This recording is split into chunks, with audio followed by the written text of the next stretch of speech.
अखंडमंडलाकारं व्याप्तं येन चराचरं तत्पदं दर्शितं येन तस्मै श्रीगुरुवे नमः। अज्ञानान्दस्य लोकस्य ज्ञानाञ्जनशलाकया चक्षुरुन्मीलितं येन तस्मै श्रीगुरुवे नमः। अध्यात्म विश्व विज्ञान यूट्यूब चैनल के सभी प्रेमी पाठकों का इस अंक में हार्दिक स्वागत है। भगवान श्री मायानंद जी चैतन्य इन्होंने श्रीमद् भगवद गीतोपनिषद का सरल अनुवाद हमारे लिए उपलब्ध करा दिया और श्रीमद् भगवद गीतोपनिषद के 11वें अध्याय में विश्वरूप दर्शन जैसे शब्दों में वहाँ व्यक्त किया गया है उसे सर्वांग योग युक्ति द्वारा हमें प्रत्यक्ष ज्ञात करा दिया, दर्शन करा दिया और हमारे सम्मुख उस रहस्य का उद्घाटन कर दिया कि इस देह में किस तरह ये त्रिपुटी को जाना जाता है और अंत समय में किस तरह ये जो शरीर का रूपांतरण, शरीर का जो परिवर्तन होता है उस समय हमारा स्थायी कल्याण कैसे प्राप्त होता है। और इस विषय में श्रीमद् भगवद गीता के 8वें अध्याय में जिसे अक्षर ब्रह्म योग कहते हैं उसमें जो कहा गया है कि अधिभूत प्रवाही है, अधियज्ञ स्वभाव, अधिदैव स्वभाव है, देह में पुरुष श्रेष्ठ मैं अधियज्ञ नाम से, इसी रीति ध्यान में लाके मुझको अंत काल में जो देह त्यागता हैगा वो मेरे भाव में मिले। तो किस तरह अंतिम समय में अपने देह को उस विराट ब्रह्म में विलीन किया जा सकता है और उसका उपाय क्या है, इस दृष्टि से हम इस अंक में मनन चिंतन करेंगे। प्रश्न ऐसे है कि अंत समय अर्थात मरण काल में जीव द्वारा भगवान कैसे जाना जाता है तथा साधक द्वारा कैसे जाना जाता है, योग युक्ति, पूर्ण अभ्यास व ध्यान क्यों आवश्यक है। तो आइए इसका उत्तर हम गीता प्रश्नोत्तरी से प्राप्त करें। अज्ञानवश जीव स्वयं को सीमित व्यष्टि देह तक मर्यादित मानता है, फलतः उसे स्वयं के व्यष्टि स्वरूप का स्मरण विशेष रहता है और स्वयं के व्यापक स्वरूप यानी विश्व का स्मरण गौण रहता है, यानी सूक्ष्म रूप से रहता है। पूर्णतया विस्मरण संभव ही नहीं, क्योंकि सत्वस्तु अर्थात परमात्मा का अभाव होता ही नहीं। किंतु जीव को जब व्यष्टि स्वरूप का स्मरण विशेष रहने लगता है तो व्यापक निज मूल स्वरूप विश्व या विधाता का गौण अर्थात बीज रूप हो जाता है, जिसे सर्वसाधारण दृष्टि से विस्मरण कहते हैं। इस विस्मरण अर्थात अज्ञान के प्रभाव से स्वयं को विश्व से भिन्न मानकर जीवन व्यतीत करता है। विश्व अपना निज मूल स्वरूप जो कि सेव्य है उसे भोग्य मानकर जीवन व्यतीत करता है। सुखासक्ति, सुख भोगों में मग्न प्रभु को भूला रहता है। जब असमर्थ, विवश, दुर्बल होता है तब आर्त व अर्थार्थी अवस्था में प्रभु को याद करता है। यह स्मरण स्थायी नहीं होता और मरण काल में भी अज्ञानी जीवों के स्मरण का स्वरूप अस्थायी ही रहता है। मृत्यु के समय मनुष्य का अहंकार दुर्बल हो जाता है, शारीरिक यातनाएं व्यापने लगती है, तब वह प्रभु को स्मरण करता है, किंतु वह केवल एक आर्तभाव की पुकार होती है। यातनाओं से छुटकारा पाने हेतु प्रार्थना होती है। यथार्थ में उसका मन जगत भाव में ही विचरण करता है। जिसका स्मरण जीवन भर विशेष रूप से रहता है उसी का स्मरण अंत समय में होगा। यह नियम है।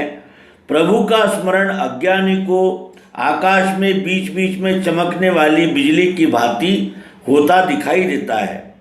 राग द्वेषादि विकार, भोगेच्छाओं के संस्कार, न किए हुए कर्तव्यों का पश्चाताप, आदि जीव को अंत समय में मैं और मेरा इसकी स्मृति व्याप्ति है।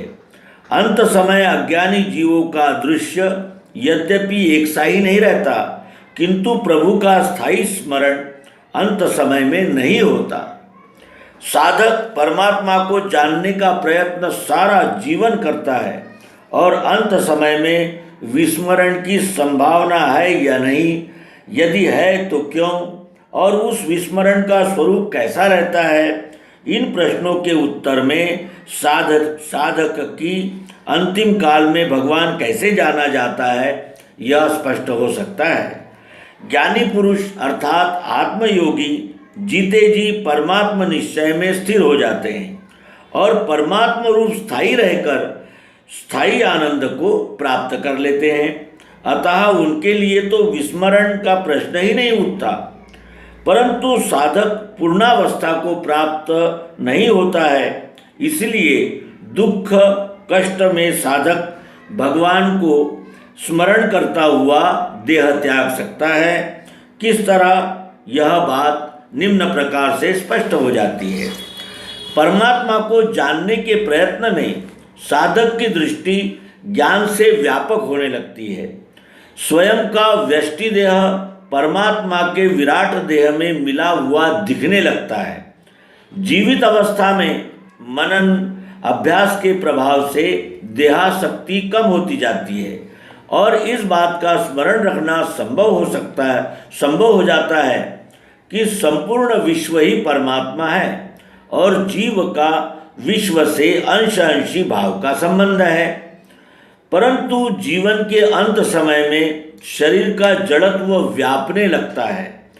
शरीर की दुर्बलता व कष्ट साधक का ध्यान व्यष्टि देह की ओर आकर्षित करने का यानी प्रयत्न करने लगते हैं और शरीर की दुर्बलता व कष्ट साधक का ध्यान व्यष्टि देह की ओर आकर्षित करने का कारण भी बन जाते हैं।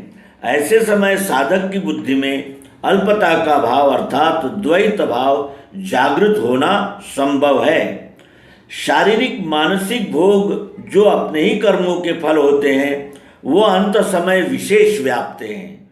ऐसे समय साधक की बुद्धि में सूक्ष्म रूप से बचा हुआ सकाम भाव भी जागृत हो जाता है और क्योंकि साधक अवस्था पूर्णावस्था नहीं है, जब तक अज्ञान शेष रहता है तब तक व्यष्टि भोग भी शेष रहते ही है। अतः साधक के मन में यह विचार आ सकता है कि सारा जीवन परमात्मा को जानने में बिताने पर भी ये दुख कष्ट क्यों मिले। साधक आर्त व अर्थार्थी की भूमिका पार करके ही जिज्ञासु बनकर ज्ञान प्राप्ति में लगता है।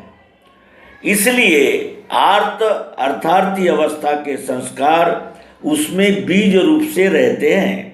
वे अंत समय में सक्रिय होना संभव है और तात्पर्य यह है कि साधक के अंतःकरण में सूक्ष्म रूप से रहने वाला व्यष्टि देह भाव और सकाम भाव जागृत होने के लिए अंतर्बाह्य कारण अंत समय में कम अधिक प्रमाण में बन जाते हैं।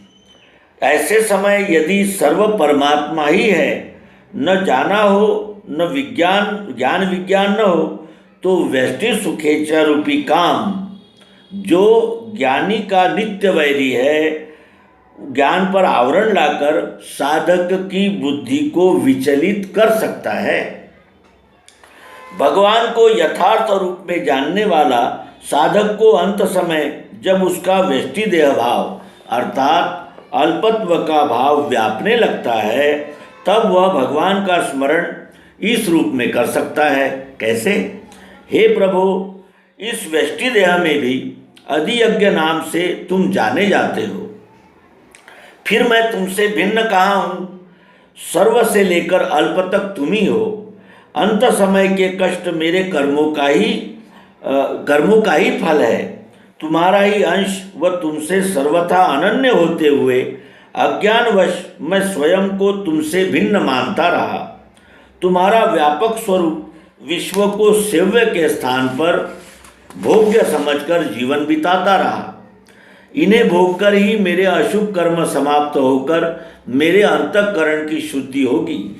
तात्पर्य यह कि भगवान को यथार्थ रूप में जानने वाले साधक पर भगवान की कृपा बनी रहने के कारण साधक भगवान को स्मरण करता हुआ देह त्याग करता है।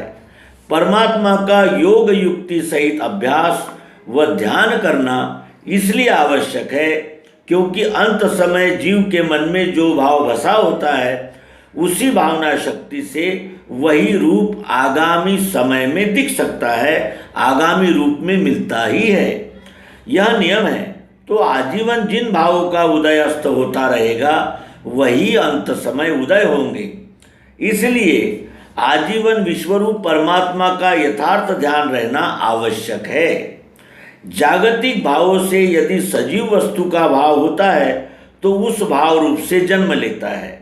यदि जड़ पदार्थ का भाव हो तो गुण परिवर्तन नियम से जन्म को प्राप्त वह पदार्थ प्राप्त होना, यह नियम है। अतः उस श्रेष्ठ धाम की अध्याय 15 के 6वें श्लोक के अनुसार प्राप्त करने की इच्छावान को जहाँ गए नहीं लौटे वो मेरा श्रेष्ठ धाम है, इस स्थिति के चाहने वाले को विश्वरूप परमात्मा में अनन्य होकर स्वयं का वही स्वभाव स्थिर हो जाना चाहिए और ये स्वभाव बिना अभ्यास के साध्य नहीं हो सकता।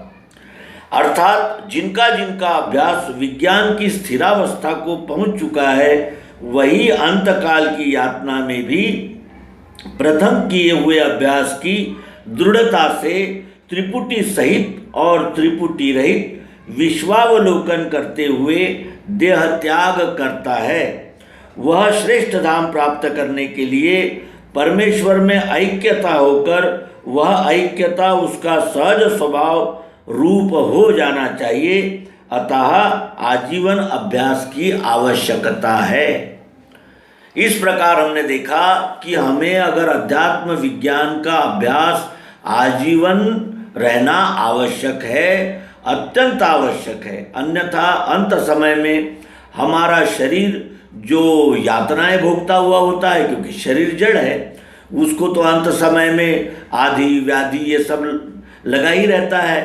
तो इस समय में अगर वो जड़ देहात शक्ति में अगर फंस गया तो फिर इसे पुनरपि जननम पुनरपि मरणम ये तो लगता ही है, लेकिन साथ ही ये विश्वरूप परमात्मा के बोध से विमुख होने का यानी संभव यानी अत्यंत यानी जिसे कहते हैं 100% होता है।